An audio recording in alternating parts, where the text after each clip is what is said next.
So this week I am inspired by my Throwback Thursday day last Thursday. If you follow me on Twitter or Instagram, you'll already know that I did a big clear out on Thursday and I found lots of things that I didn't even know I had anymore.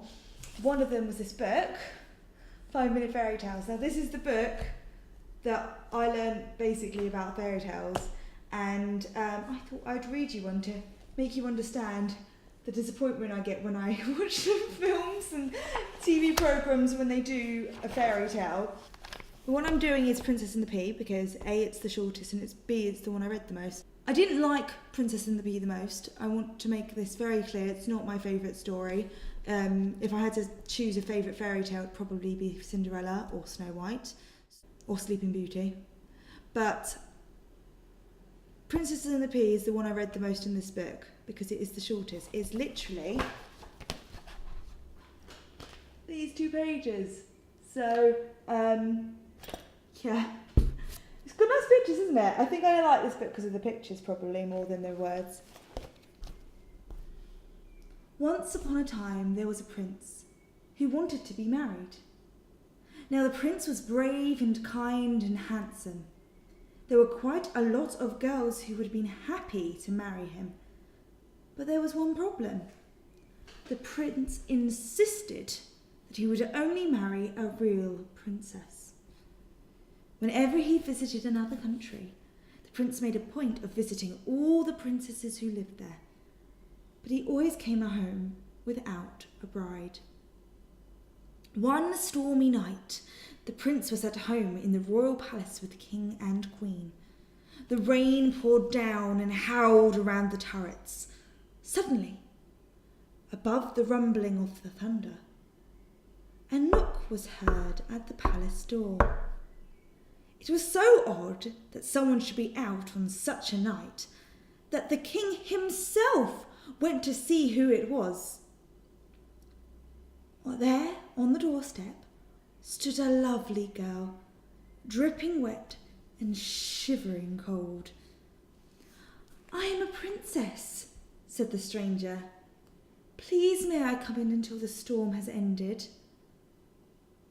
As soon as the prince set his eyes on the girl, he fell head over heels in love and was determined to marry her.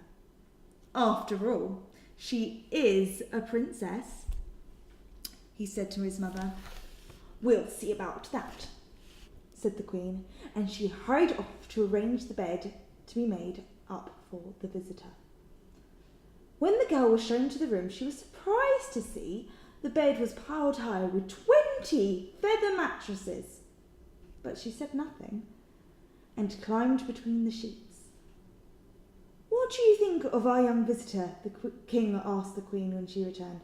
"Is she really a princess?" "We'll soon find out," she smiled.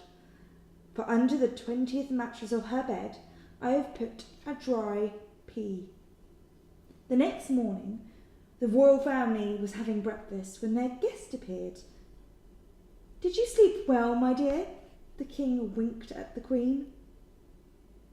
"I'm afraid not," replied the girl.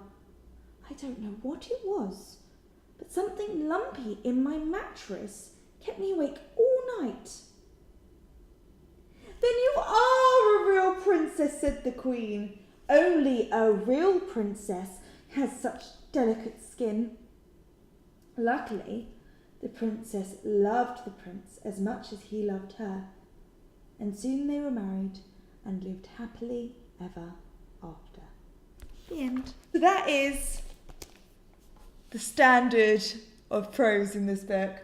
I want to just read you the blurb before I finish. "Magical stories from the world of fairy tales are here chosen and especially retold for children today. The amazing adventures and daring deeds of those well-loved characters have been delightfully illustrated on every page." Now, I'm not going to read any more. I just have to show you the genie because it's hysterical.